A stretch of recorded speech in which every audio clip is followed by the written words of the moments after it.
नमस्ते ओं गम गणपतये नमः स्वर्णलक्ष्मी नमस्ते अस्तु परब्रह्म स्वरूपिणी राज्यं देहि धनं देहि सर्वकामांच देहि मे స్వర్ణలక్ష్మి అమ్మవారు ప్రతి ఒక్కరికి చక్కగా బ్రహ్మ జ్ఞానాన్ని ఇవ్వాలని తద్వారా ప్రతి ఒక్కళ్ళు చక్కగా నవ్వుతూ హ్యాపీగా ప్రతి దాన్ని ఎంజాయ్ చేసే విధంగా ఉండాలని చెప్పేసి మనం అమ్మవారిని కోరుకుందాం. అంతేకాకుండా ప్రతి ఒక్కళ్ళకి చక్కగా రాజ్యం దేహి నాయకత్వ లక్షణాలని ఒక అధికారాన్ని పవర్ని అథారిటీని అమ్మవారు ఇవ్వాలని, అలానే ధనం దేహి ప్రతి ఒక్కళ్ళకి విపరీతమైన ధనం ఇవ్వాలని, ఎక్కడుంటే అక్కడ ధనం ఉండాలని, ఆఫీసుల్లోనూ బ్యాంకుల్లోనూ ఇళ్లల్లోనూ ధనం శుభ్రంగా నింపుకొని ఉండాలని చెప్పేసి, అంతేకాకుండా సర్వకామార్థ సిద్ధి అనుకున్న పనులన్నీ అనుకున్న విధంగా అమ్మవారి ఇమ్మీడియట్లుగా నెరవేర్చే విధంగా మన అందరినీ ఆశీర్వదించాలని, అందరూ చక్కగా ఉండాలని చెప్పేసి అమ్మవారికి నమస్కారం చేసుకుంటూ, దానికి ముందుగా గణపతిని మనకి ధనాకర్షణ శక్తిని ప్రతి ఒక్కరికి ఇవ్వాలని చెప్పేసి మనం కోరుకుందాం.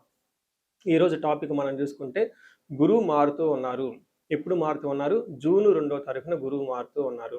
అయితే ఏంటి, నాకు లాభం ఏంటి, గురువు మారితే ఏంటి, దానివల్ల నేను నాకు అసలు ఏంటి అని మనం ప్రతి ఒక్కళ్ళు ఆలోచించుకుంటూ ఉంటాం.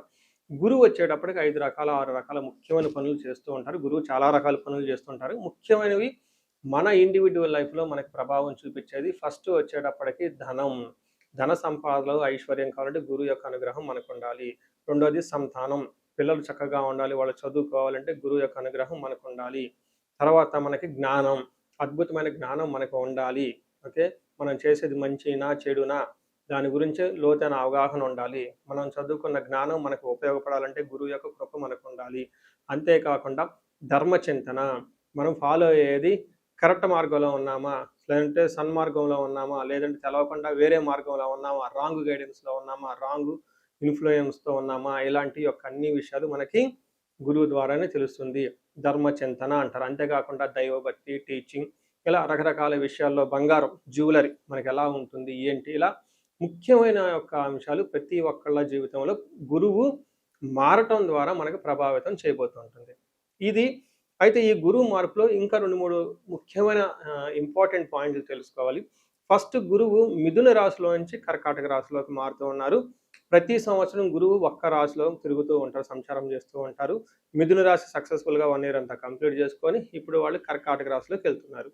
అయితే కర్కాటక రాశిలోకి 12 సంవత్సరాల తర్వాత వచ్చి ఉన్నారు కాబట్టి ఈ యొక్క కర్కాటక రాశిలో గురు సంచారం చాలా ముఖ్యమైనది. ఎందుకంటే కర్కాటక రాశిలో గురువు ఉచ్చ స్థానంలో ఉన్నారు. మంచి చక్కగా ఈ సంవత్సరం అంతా పిల్లలు ఎవరు పుట్టినా కానీ వాళ్ళకి గురువు జాతకంలో వచ్చే స్థానంలో ఉండి మంచి యోగ్యతను ఇస్తూ ఉంటారని మనం చెప్పుకోవచ్చు. సో ఈ యొక్క ఉచ్చ స్థానంలో ఉన్న గురువు సంపూర్ణమైన ఫలితాన్ని, చక్కటి ఫలితాన్ని ప్రతి ఒక్కరికి ఇస్తూ ఉంటారు. అయితే వాళ్ళ యొక్క ప్రభావం 12 మనుషుల మీద ఉంటుంది. ఈ మనుషులందరూ 12 రకాల రాశులుగా విభజించడం జరిగింది. కొన్ని రాశులకి, చాలా వరకు రాశులకి అనుకూలంగాను, కొన్ని రాశులకు ప్రతికూలంగాను, కొన్ని రాశులకి సామాన్యంగాను ఉండే అవకాశం ఉంటుంది.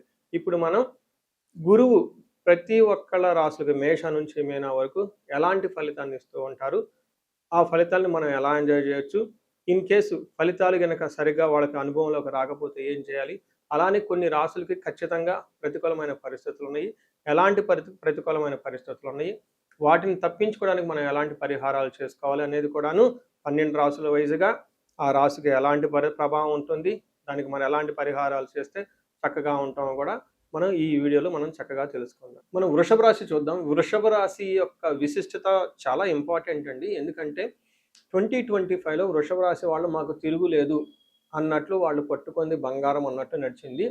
దానికి ముఖ్య కారణము గురువు, శని 2 గ్రహాలు బాగా సపోర్ట్ ఇవ్వటం. అయితే ఇప్పుడు గురువు మిథున రాశిలో నుంచి కర్కాటక రాశిలోకి వెళ్ళటం, 2వ స్థానంలో నుంచి 3వ స్థానానికి గురువు ప్రవేశించడంతో గురువు యొక్క అనుకూలత మీకు చాలా తగ్గుతుంది అని గమనించుకోవాలి. అంటే ఇప్పటిదాకా సపోర్ట్ ఇచ్చిన గురువు మీకు అంత సపోర్ట్ ఇవ్వదు. కొన్ని విషయాల్లో ఇబ్బందులు పడే అవకాశం ఎక్కువగా ఉంటుంది. కొంచెం జాగ్రత్తగా ఉండవలసిన టైం. అలా అని భయపడని అవసరం ఏం లేదు.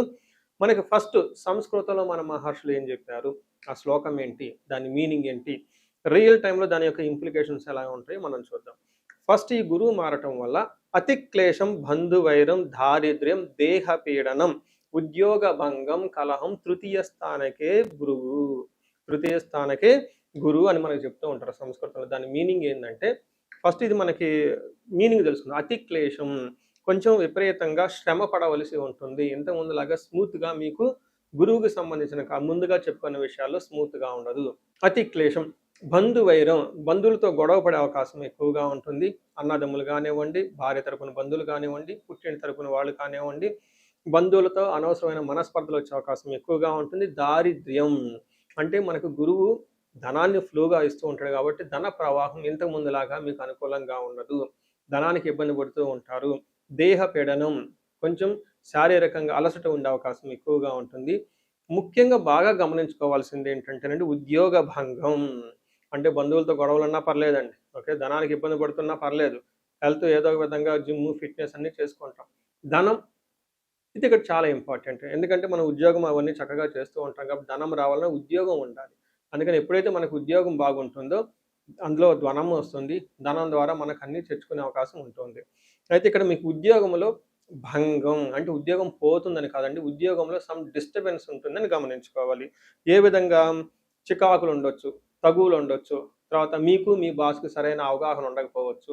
తర్వాత గురుబలం లేకపోవడంతో మీ యొక్క అడ్మినిస్ట్రేషన్, మేనేజ్మెంట్ స్కిల్స్ మీకు సరైన తగినంత విధంగా ఉండదు. అంతేకాకుండా మీకున్న జ్ఞానం అప్రాపరియేట్‌గా మీకు సరిగ్గా అప్లై చేయలేదు మీ జాబ్‌లో. పర్టిక్యులర్‌గా సాఫ్ట్‌వేర్ కానివ్వండి, టీచింగ్ ఫీల్డ్‌లో ఉన్న వాళ్ళకి వాళ్ళ యొక్క జ్ఞానాన్ని మేనేజ్మెంట్ పొజిషన్‌లో ఉన్నవాళ్ళు, నాయకత్వ లక్షణాలు కలిగి ఉన్న వాళ్ళకి మీ యొక్క అప్రాపరియేట్ డెసిషన్స్ వీక్‌గా తీసుకోవడంతోటి ఇబ్బందులు పడే అవకాశం ఉంటుందని గమనించుకోవాలి. అయితే గురువు కొన్ని విషయాల్లో మీకు చాలా మంచి కూడా చేస్తున్నారు. అవి ఒకటి పెళ్లి కాని వాళ్ళకి పెళ్ళయ్యే అవకాశం ఉంటుంది. తీర్థయాత్రలు ఎక్కువగా తిరిగే అవకాశం ఎక్కువగా ఉంటుంది. మనీ ఫ్లో అంటే ఏదైనా గనక పని చేస్తే దానికి రావాల్సిన ప్రతిఫలం మీకు చక్కగా వచ్చే అవకాశం ఉంటుంది. ఎంతైతే ఎక్స్‌పెక్ట్ చేసుకుంటారో అంత ఫలితం వచ్చే అవకాశం ఉంటుంది. మనకేం చెప్తారంటే పురాణంలో ఒక స్టోరీ ఉంటుంది. దుర్యోధనుడు మూడవ స్థానంలో తన జన్మరాశి నుంచి మూడవ స్థానంలో గురువు ప్రవేశించిన టైంలోనే తన రాజ్యాన్ని కోల్పోయారు. తను అప్పటిదాకా సూపర్, నేనే సూపర్ అనుకొని రాజ్యాన్ని పరిపాలన చేసిన వ్యక్తి రాజ్యాన్ని కోల్పోవలసి వచ్చింది. ఇది మనకు ఒక అవగాహన గురించి చెప్తూ ఉంటారు. ఈ పురాణంలో ఉన్న ఒక కథ. అయితే మనందరికి అలా జరుగుతుందని కాదండి. మీ యొక్క ఇండివిడ్యువల్ జాతకంలో కూడా జాతకాన్ని చూసుకోవాల్సి ఉంటుంది. మీకు దశలు, భుక్తులు కరెక్ట్‌గా ఉంటే ఈ ప్రభావం అంత ఎక్కువగా ఉండదు. ఇన్ కేస్ మీ ఇండివిడ్యువల్ జాతకంలో దశ, భుక్తులు లేదంటే వేరే ఏమైనా గ్రహ దోషాలు ఉంటే ఈ టైంలో మీరు ఇబ్బందులు ఎక్కువ పడుతుంటారని గమనించుకోవాలి. సో చూశారు కదా, గురువు ఈ రాశి వాళ్ళకి ఎలాంటి అనుకూల ప్రతికూలాలు తీసుకొని వస్తున్నారు, ఫలితాలు తీసుకొని వస్తున్నారు, అనుభవంలోకి రాబోతున్నాయో ఈ జూన్ నుంచి 2027 జూన్ వరకు, 2026 జూన్ నుంచి 2027 జూన్ వరకు ఎలాంటి ఫలితాలు ఉన్నారో మనం తెలుసుకుందాం. అయితే గురువు యొక్క అనుకూల ప్రభావం మన మీద ఉండటానికి మనం కొన్ని రకాల పరిహారాలను ఖచ్చితంగా చేసుకోవాల్సి ఉంటుంది. ఒకటి, గురువుకి సంపూర్ణ శాంతి పూజలు చేసుకోవాలి. సంపూర్ణ శాంతి పూజలు అంటే ఏంటి? చాలా మందికి అవగాహన ఉండదు.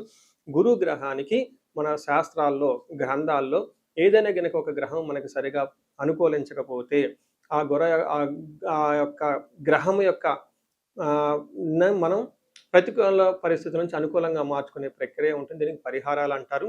మనకి శాస్త్రాలు ఏ విధంగా చెప్పారంటే గురువుకి జప సంఖ్య 16,000 సార్లు చేయాల్సి ఉంటుంది. అధిదేవత, ప్రత్యధి దేవత ఇంకొక 3,000, 2,000 సార్లు చేయాల్సి ఉంటుంది. గురుగ్రహానికి ఇటు అటుగా ఒక 20,000 సార్లు జపం చేయాల్సి ఉంటుంది. అలానే గురుగ్రహానికి తర్పణం చేయాల్సి ఉంటుంది. గురుగ్రహానికి దానం చేయవలసి ఉంటుంది. గురుగ్రహానికి హోమం చేయవలసి ఉంటుంది. ఇలా ఈ 4 రకాల ప్రక్రియలను ఎవరైతే చేస్తారో గురుగ్రహ సంపూర్ణ శాంతి పూజలు అంటారు. అయితే ఇండివిడ్యువల్‌గా వాళ్ళు చేసుకోవటం కష్టం కాబట్టి సద్బ్రాహ్మణుల్ని, దేవాలయాల్లో ఉన్న పండితుల్ని, లేకుంటే గురువు యొక్క మంత్రాన్ని తీసుకొని వాళ్ళు కొన్ని లక్షల సార్లు, వేల సార్లు ఉపాసన చేసి చక్కగా సాధన చేసిన వాళ్ళ దగ్గరికి వెళితే ఆ మంత్రం వాళ్ళ ద్వారా సిద్ధించి గురువు యొక్క అనుకూలం మీకు అనుకూలంగా ఉంటుంది. ఇది కాకుండా గురువుకి సంబంధించిన దేవాలయాలు అంటే మేధా దక్షిణామూర్తి కానివ్వండి, లేదంటే హయగ్రీవ సంబంధించిన దేవాలయాలు చక్కగా విజిట్ చేయటం చాలా మంచిది. ఇంకా ముఖ్యంగా గురు గ్రహం యొక్క శాంతికి మీరు ఆశ్రమాలు చక్కగా విజిట్ చేయొచ్చు. భగవద్గీత, పురాణాలు, వేదాలు, వేదాంతాలు ఇలా యాన్షియంట్ స్క్రిప్చర్స్ పురాతనమైన గ్రంథాలను తెలుసుకొని అర్థం చేసుకుంటే చాలా బాగుంటుంది. గురుగ్రహ శాంతి గురించి ఇంకొకటి ముఖ్యమైనదంటే మీకు చదువు చెప్పిన గురువుల్ని వాళ్ళ దగ్గర ఆశీర్వాదం తీసుకోవడం చాలా ఇంపార్టెంట్. సాధువుల్ని, తర్వాత మీ ఇంటికి ఎప్పటి నుంచో అనాదిగా ఉన్న పురోహితులు, బ్రాహ్మణులు వాళ్ళు మీకు మంచి చెడు చెబుతుంటారు. అలాంటి వాళ్ళని మీరు సత్కరించటం, గౌరవించటం, వాళ్ళకి దక్షిణలు ఇవ్వటం ఇవన్నీ చేస్తే గురువు యొక్క గురు గ్రహం యొక్క అనుకూలం మీకు అనుకూలంగా ఉంటుంది. గురువులకు సంబంధించిన దత్త చరిత్ర చదువుకోవటం ఇంకా చాలా బాగుంటుంది. ఇంకా మీరు ఆశ్రమాలలో గనక కొన్ని రోజులు గనక టైం స్పెండ్ చేయగలిగితే అక్కడ యోగా చేయటం, మెడిటేషన్ చేయటం ఇవన్నీ చేస్తూ ఉంటే గురు గ్రహం యొక్క బలం పెరిగి ఇప్పటిదాకా మనం చెప్పుకున్న పరిస్థితుల్ని చక్కగా ఇంకా మంచి అద్భుతమైన రిజల్ట్ వచ్చే అవకాశం ఉంటుంది. ఇన్ కేసు ప్రతికూలమైన పరిస్థితులు ఉన్నా కానీ ఆ ప్రతికూలమైన పరిస్థితులను అధిగమించి చక్కగా లైఫ్ అంతా ముందుకెళ్ళడానికి అంత అవకాశం ఉంటుంది. ఈ సంవత్సరం ఈ గురువు యొక్క కర్కాటక రాశిలో ఉన్నంత వరకు 12 రాశుల వారికి చక్కగా అష్టైశ్వర్యాలు కలగాలని, భోగభాగ్యాలు కలగాలని చెప్పేసి చక్కగా ఉండాలని చెప్పేసి నేను కోరుకుంటున్నాను. నమస్తే.